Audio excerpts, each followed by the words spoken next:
4 home runs last night. It was batting practice down at the Dome for Baltimore. Pete Walker's snapping. Gosman's getting cooked. It's a reality of the sports scene right now in the city of Toronto. Good. What are you going to do? Yeah, that wasn't good. I mean, honestly, I was watching that game, and I turn around, it's another dinger. I mean, Vladdy hit one, so that's a good sign, right? You'll take that if Vladdy hit one. Yeah, I guess so. I mean, he's up to 6, right? Ultimately, my brother was completely offended. Much, but my brother was completely offended by the home run trot. He sent me a message in our little group chat, and he goes, if I was on the bases and that guy did his trot for his 6th home run and did the shuffle and they're getting smoked, he was just so angry. And I just said, what are you mad about that for? He's like, I just can't stand it. I'm just like, run around the bases, get the home, and let's move on. I'm like, you know what? Maybe he was jacked up. He's starting something fresh. He was so irritated at that home run shuffle. Yeah, it does seem like Vladdy is at the forefront of a lot of that because he has his standard home run shuffle, like you said, right? Like he's going to do it no matter what the score is. Yeah, Hayes. exactly. Yeah. They could be up 10-0, down 10-0, on pace to win 40 games, on pace to win 120. It doesn't matter. He's going to do it. Preseason, postseason, regular season, it makes no difference. So I think you kind of have to appreciate that. Like it doesn't matter when it happens. If he hits a home run, he has a way of going about things. I could see why an opponent would take issue with it if you're getting smoked and he hits one in the 9th inning and he still goes about it. Yeah, but if you're the opponent, like that I could understand. If you're the opponent, aren't you like, go ahead, dude. You look like a dummy. Like, you're getting smoked. This home run doesn't matter. You do whatever dance you want to do. Didn't A-Rod have a scene where he was rounding third base and he said, I got it, and somebody butchered the ball, and it was in Toronto. That was against the Blue Jays, and that I remember that whole scene because it was A-Rod. Everyone hated A-Rod. That was the most publicized thing in pro sports for the next 48 hours. Yeah, because it was the unwritten rule. You don't break it. Yet, I can't remember who was playing third. It might have been Scott Rowland. It was someone of substance, I think, at third. And at the same time, you're like, just make the catch. Yet that's baseball. Like, you trust that code isn't going to be broken. Remember, he did that running up the first base line, too, where he smacked the guy's glove. Like, A-Rod was doing a bunch of goofy stuff But the goofiest thing about that was A-Rod, his response was, I just said, hey. Yeah, which of course is what are bogus. You talking about? Yeah, like obviously that wasn't the case because if you said that, it would have been caught. It was a routine pop fly. You know, it was as routine as you could possibly get. And the mics were around. I think they picked it up. Like the mics. Well, I think it might have been. Was there a guy named Hillebrand? Shea Hildebrand. Yes. Yeah, that's who it was on. Okay, third so it would have been base, Shea at third. Yeah.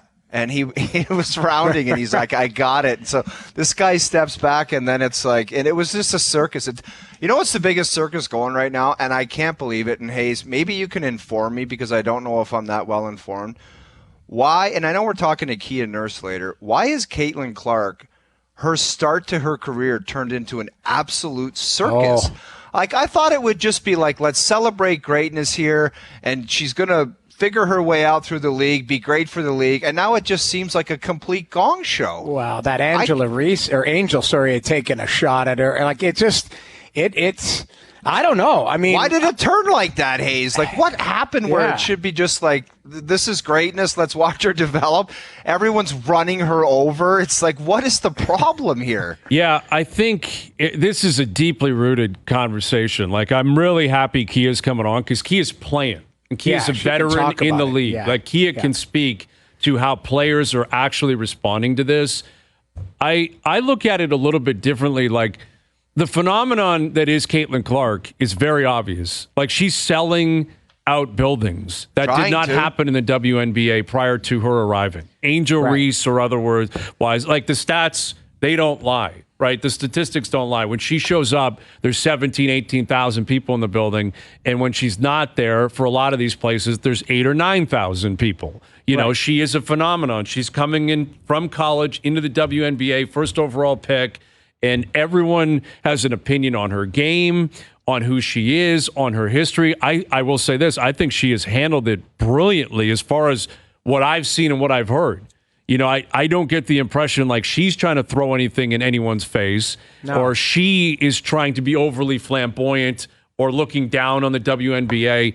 But I also don't think it's the job or the responsibility of current players to make sure that Caitlin Clark is comfortable or is growing the game and they just have to bow down to it. Good or bad news or good or bad press is still press for your league. And that's, people are talking about it. People are buzzing. I'll be honest, like, I'll lay eyes on like Caitlin Clark because I want to see how she does. So like I want to see, how she's treated. Like it kind of piques maybe somebody who isn't a huge fan of the league or who doesn't watch it every day. All of a sudden you got, I got to pay attention to that. So exactly. I think it helps the league. Now you see people weighing in. Barkley saying you should be happy you're flying charters instead of, what does he say? He said something about you're flying, instead of flying commercial, you're flying charters, like smarten up and stuff. Like, no, everyone's got to weigh in on it. But I think it's fascinating to watch. And that the only thing, like I said, the only thing I could think of in recent memory was the Lindros thing. Well, I think that's an adequate analogy. And again, there's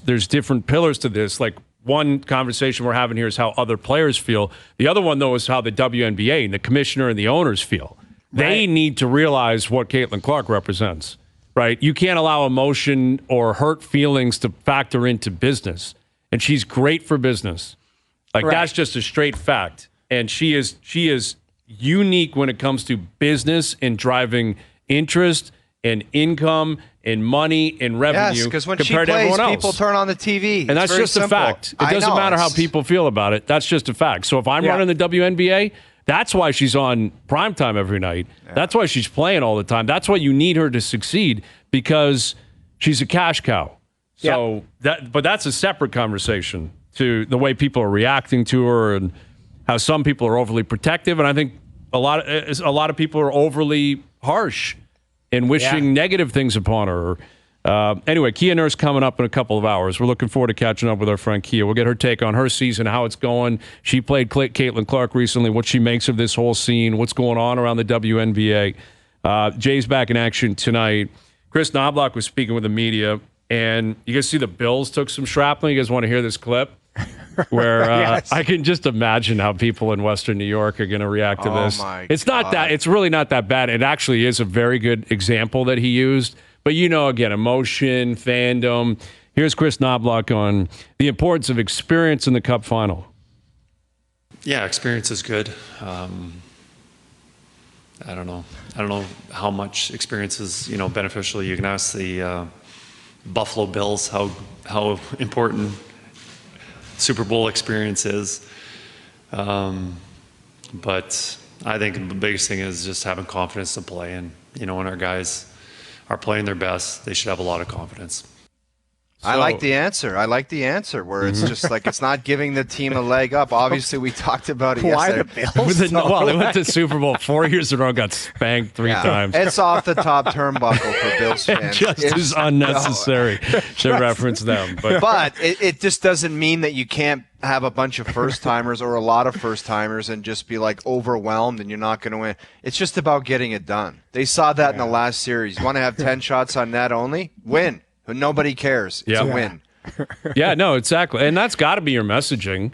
What are you going to do? Go down to Florida and say we're in big trouble because these guys were in the Cup Final last year? Yeah, no kidding. They didn't win like that, because you can spin that both ways. Florida, they don't know what it takes to win a Stanley Cup. They didn't do it. They know what it means to win 12 games and get there. They don't know how to win it. Let's just say they both have an idea of what it's about. Yeah, and they're both there. They're both going to be prepared. McDavid's got to stop going to the beer store. Oh my God, was that ridiculous?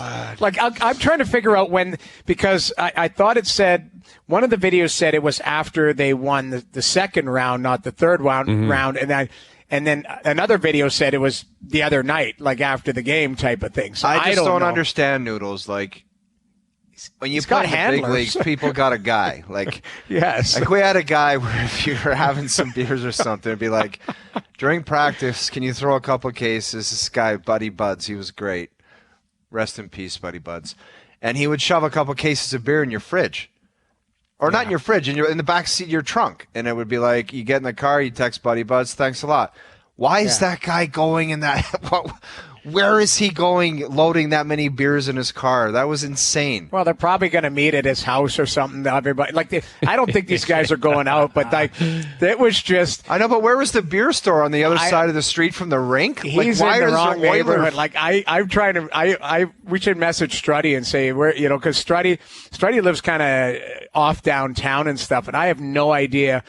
Where that store is or whatever. I love this video so much. They're helping him load it in. Yeah, let's be clear here. They're not being. No, they're just fans, and they're in awe. They're just like, up there's in his McDavid. business. Yeah, exactly. Yeah. I actually love those type of videos because that's what gets talked about all the time. This will be referenced in 20 years. I remember when we went to the Cup Final, Edmonton was going nuts. Everyone was buzzing. I couldn't go anywhere. This is an example of it. We actually finally have eyes on it, right? Yeah. And he's a human being. You went to buy some beers. Who cares? Yeah. I have been taken aback by the amount of people you have to have. I get it. Maybe it's easier to have someone else do your bidding for you. Yeah, but it's also cool if the guy just says, I'm going to get some beers. I love that, man. You know what it is? It's he got what he will say deserved. He's Connor McDavid in Edmonton. If he wants to go to the beers, you can't go anywhere. He wants to go to a restaurant. Now, it wasn't that long ago. Because I know this is out there on the internet or on Twitter. Him and his dad at a restaurant, and some 4 idiots harassing him, saying you guys suck, and Connor trying to walk to his car. That's not that far removed. 3 or 4 years ago, when the Oilers were, Connor and them were just kind of starting out, type of thing. That's on the internet too, where we've got people that are, being idiots on the other side. That's in Edmonton they were saying that? In Edmonton. I'm telling you. Oh, that's surprising to me. Look it up for me. Look it up. Somebody will be able to look it up. It was outside a restaurant. Him and his dad were walking out, and people were giving it to him. Okay. And he was just made his way to the car. Now, that's rare. Those are idiots that just want to, hey, I gave Connor McDavid a piece of my mind. But it's if he wants to go to the beer store, he has to factor that in. I remember talking to Brett Hall. I played with Brett Hall, and he lived close to this mall.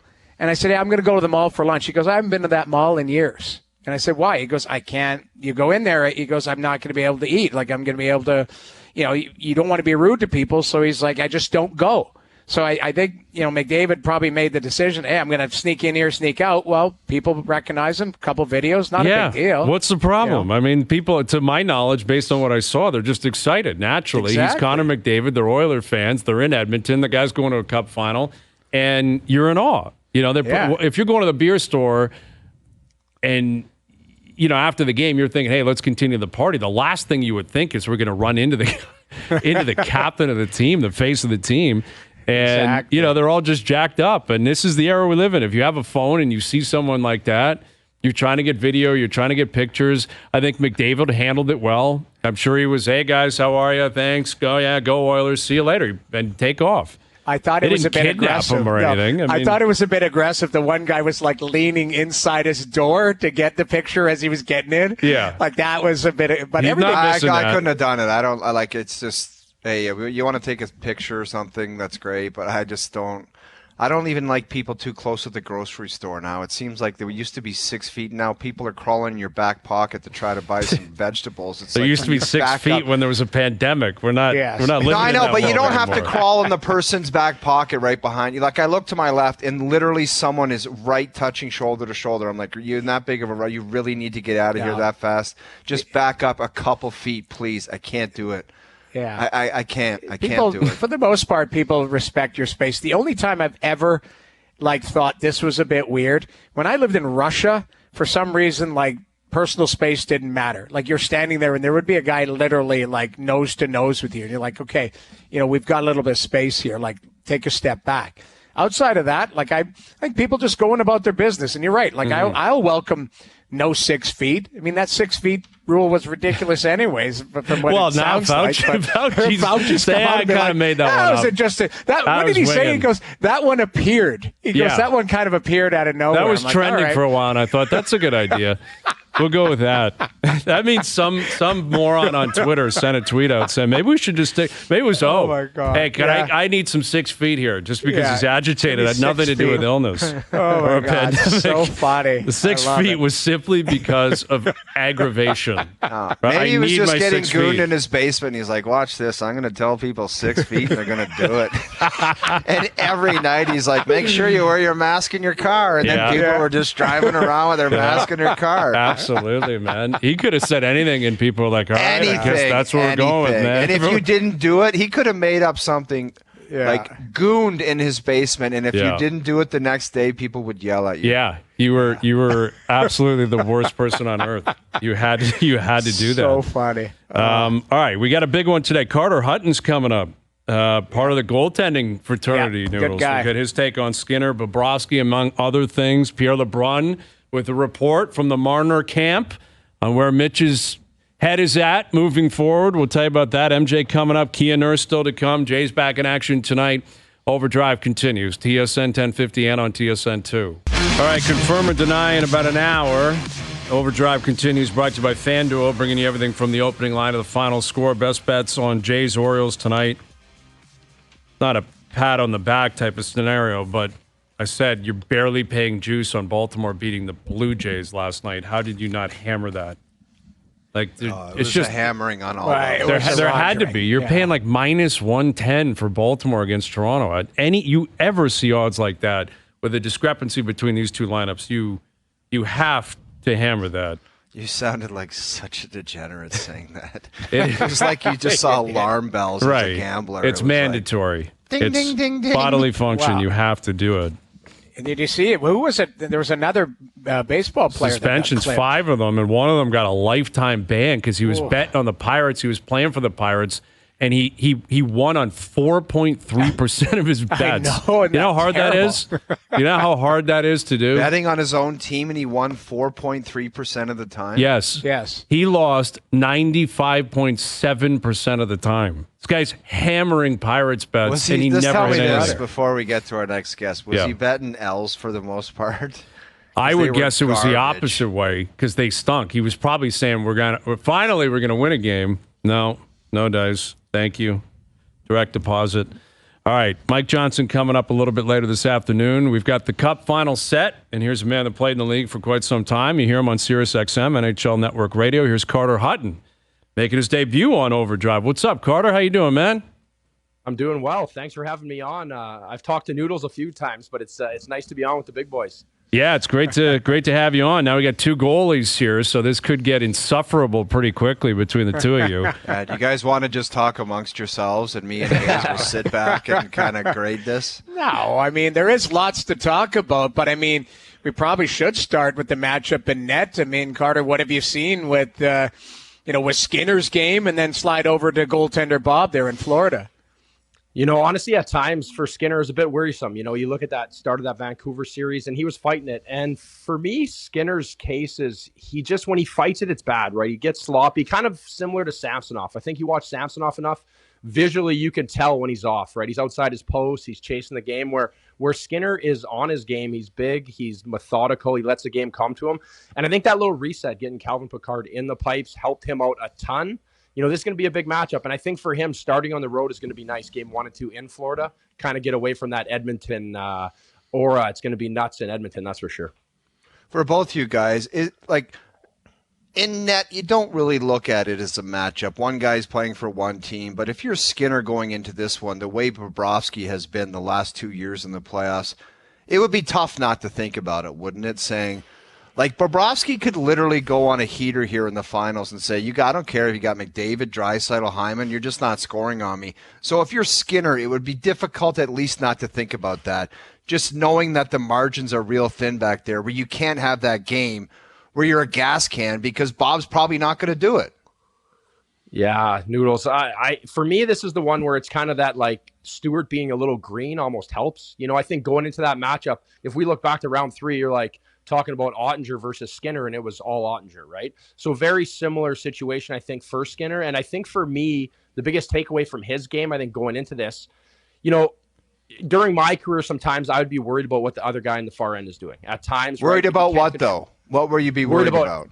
worried about who I'm playing, worried about how he's playing, and things I can't control. And I think that's where Bobrovsky definitely has the edge, right? He has the maturity, has that. But I also think he has a bit of demons, too. You look at last year, Stanley Cup Final, 5 games, gave up 21 goals. So it wasn't like he was amazing in the Cup Final by any means. Going into that Cup Final, he was on an absolute heater, but he was also a lot busier. So I think there's that happy medium of experience versus being green coming into this. And I think for Skinner, all this ups and downs of this year, the way the start of the year went, the coaching change, so much pressure on him being the problem in Edmonton. I think he's got a lot to draw on this year, and I think some experience from this year is going to help him in this moment, truthfully.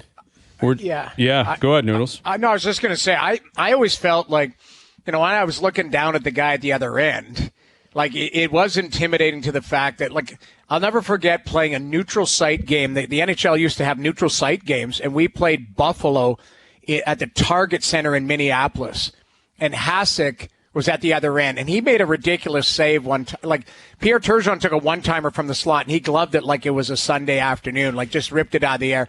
And I remember thinking, like, there's no way I'm going to be better than that guy ever in my lifetime. Positive thinking, Noodles. Come on.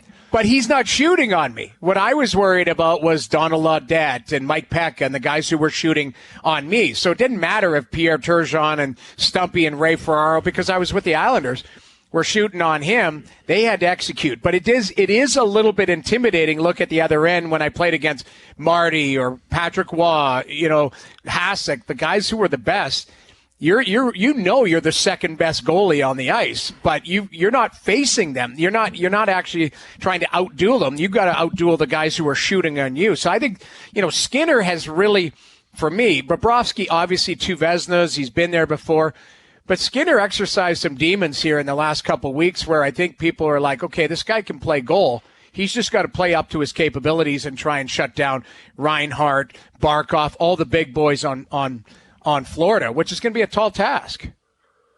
Yeah, I agree. And I think for me, the penalty kill's been huge, right? And I think that's a feather in Skinner's hat, right? Like, everyone talks about the killers and talks what's going on, but for me, again, I think it's controlling what you can. It's going to be a tricky situation. Like, dog, I agree with you. It's intimidating looking down at that far end. And I remember even being in the American League at times, like, you're like almost calculating your numbers sometimes in games. Early in my NHL career, if I'd given up 3 early, I'm like, okay, I'm at 17 saves on 20 shots. You're worried about that where, those are the mind games, though, man. It's like double bogey in the first hole. You're like, if I do that again, my round officially sucks.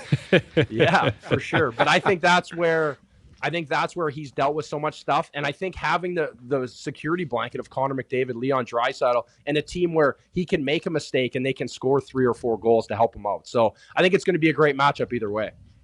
With Carter Hutton, in terms of going up against the players like you and Noodles have been talking about, you're not competing against the other side. Although I would say it becomes pretty focused 1v1 when you're in overtime, right? Like if you give up one and the other guy doesn't, you're literally over. But in terms of trying to scout or prepare for a matchup with McDavid, Draisaitl, that Oilers power play, like if you're Bobrovsky, this is a different beast. The Rangers are studs. Boston's got some studs. Tampa's got some studs. These two are a different beast altogether. How do you go about that process as a goaltender, understanding that McDavid's rolling through town, Draisaitl's showing up, he might be the most clutch playoff performer in the game today? Do you adjust anything? Would you expect Bobrovsky to adjust anything, and how might he be considering that matchup?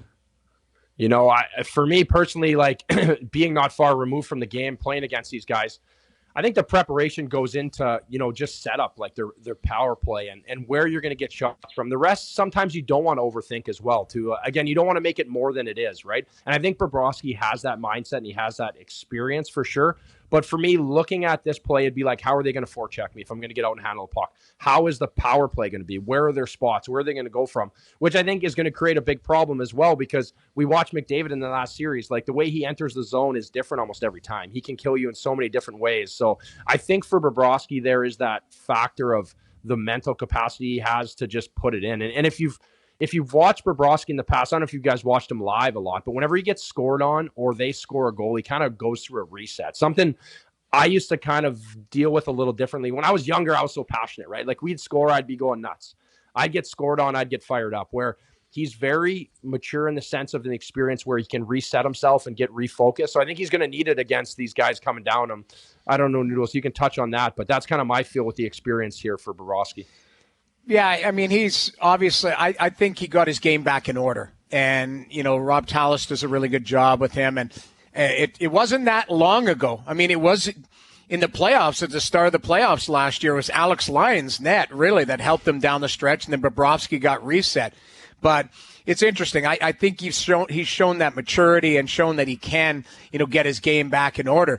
Carter, where I wanted to go, you brought it up earlier. We can get back to the finals here, but you mentioned Samsonov, and I wanted to bring it to the Leafs for a second because, I want your opinion on Joseph Woll, and then what I think, what I believe you think the Leafs need moving forward, because I think Samsonov's they're probably going to walk from, so they've got Joseph Woll under contract, good contract. But what do you think the Leafs need to do in net with Joseph Woll there, but maybe not showing that he can be an everyday guy yet? Noodles, I think they need me or you in our prime. They need a guy that is not me. that's been around a little bit, that can play a few games, and a little bit of experience. For me, a guy that I think of is like a Cam Talbot, a veteran guy that's like serviceable, that can go in, can play minutes, and because there is that black cloud over Joseph Woll about his injuries, right there. It's undeniable, but he can get the job done. We've seen it when he's healthy and he's going, he can play very well. And Carter, I have to interrupt you for a second. Let me just propose something to you. We've all seen what happens, and we're talking about a young kid who has trouble staying healthy, okay? So you're talking about the percentages of him being out for long durations is probably high. It would be hard to argue that would be high. So then if you got a guy that you're going to lean on and say, hey, it's your net now, you're the guy, and if you go out and get that Cam Talbot, I don't know. Why not like a quality starter with a couple years left on his deal where you're not committing long term, but if you got to lean on him and you just let Joseph Woll marinate and say it's not quite your net, and maybe you want to stay healthy and you're going to fight to stay healthy because that guy's really good and he's going to have the net.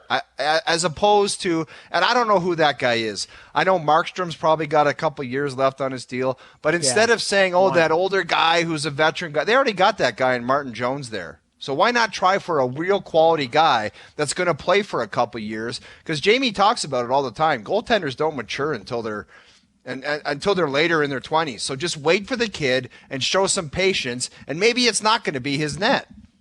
No, that's also a good theory, but it's what you can afford too, right? It's not like these goalies are just fair point. Markstrom's going to be in high demand, and I agree with that. And the hardest part in this goalie market, in my opinion, is if it's not homegrown, it's hard to compete, right? It's hard. I was just using Markstrom as an example. I agree. Ilk. But for me, I like that side of it too. And I think they're at a point now in their career where they need to have someone that's going to push more and get this team over the top. Because obviously, year after year, getting bumped in the first round or second round isn't really going to do it. And the way that it doesn't look like it's going to get any easier in the East with the way Boston obviously continues to win. Swayman looks great. And again, playing Florida doesn't look like they're slowing down anytime soon. No, and Tampa's probably going to have a response. They probably will, yeah. And I mean, at some point, Ottawa, Montreal, Detroit was knocking on the door and they fell off late. Yeah. Buffalo, yeah, exactly. It's not going to wait for you forever. I think in a perfect world, Joseph Woll, it would be a very different energy around this team if he started 45 games last year, every playoff game. Played Game 7, played great, and they won. Then they lose in the second round of Florida in 7. It's totally different, right? You're looking at him like, okay, it's established. He's your number one, and he's cheap. Perfect. Then Cam Talbot makes a lot of sense. You need someone to play 30 games, right, on the cheap.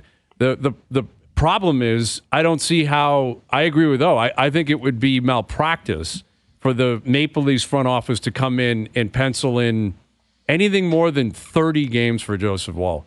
And if he plays more, that's a bonus. That's great.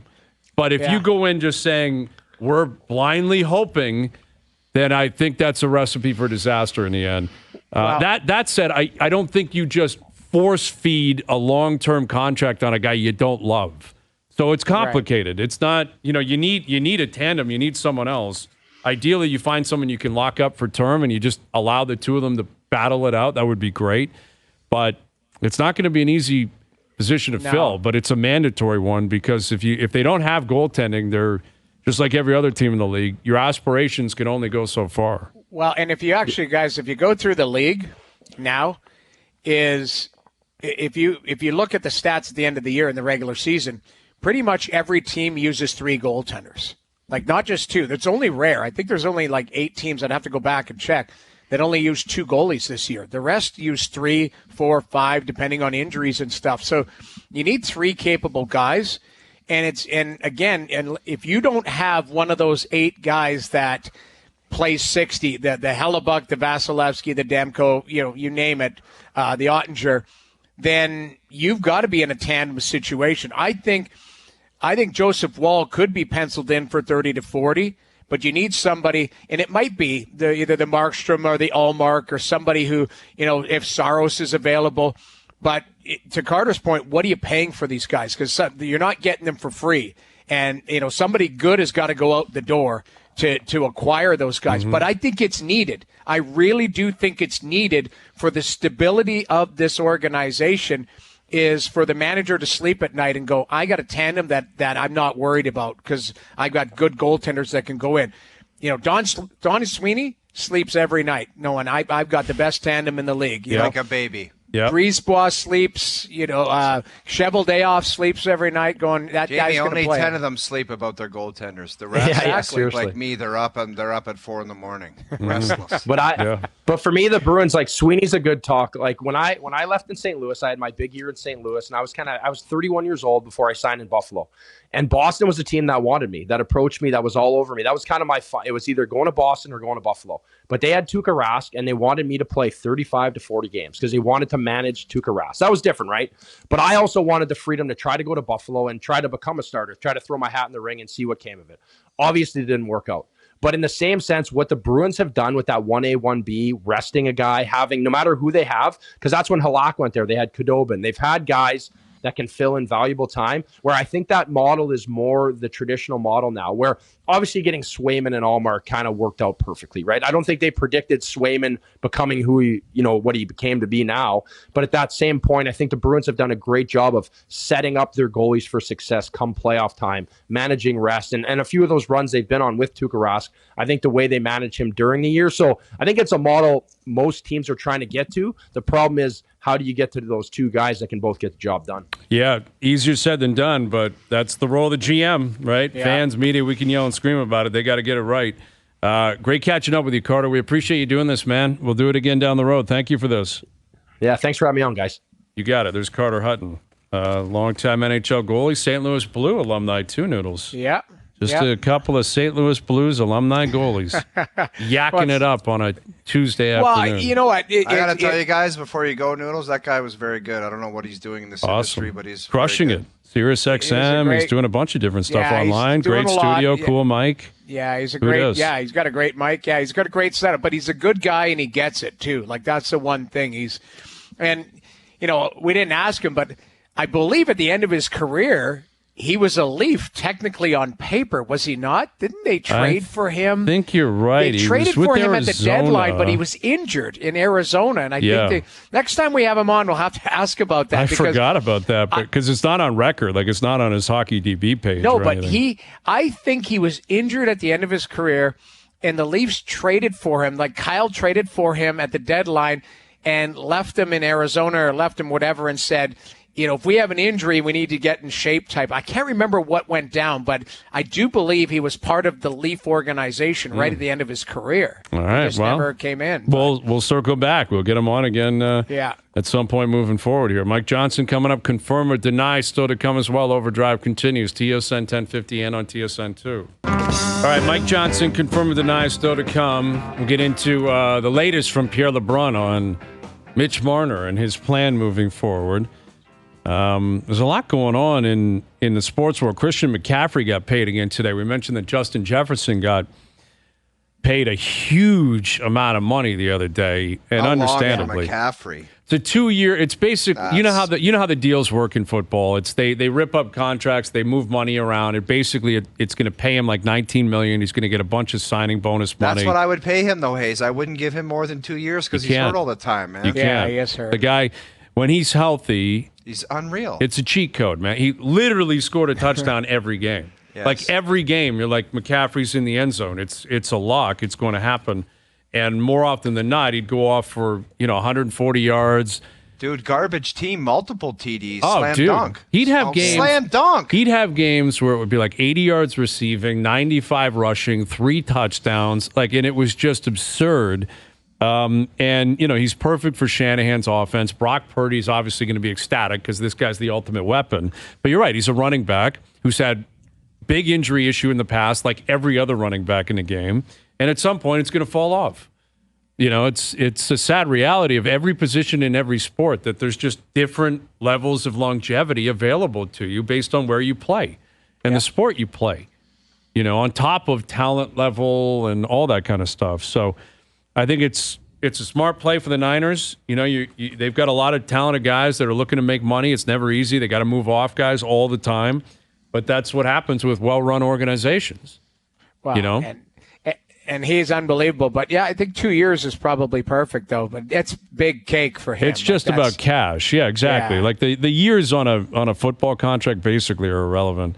It can always be adjusted, always re-upped, always you move money around. Guys are doing that all the time. That's just smart business for both parties. Don't kid yourself. Christian McCaffrey's got a bunch of change in his back pocket. He has been making big cake for a long time. Yes. So it's just part of a good team. I fit in the offense. I'm a weapon. Everything's good for everybody. Let's not get stupid here, and you get it done. Smart Sounds play. like a plan, doesn't it? Very smart play. When you're comfortable and you're wanted and you're in a good situation, the grass is not always greener. This guy was in Carolina to start his career. Think he's not ecstatic to be up there in San Fran? He loves it. Exactly. Hour 2 coming up. Mike Johnson, confirm or deny. OverDrive continues. TSN 1050 and on the TSN app.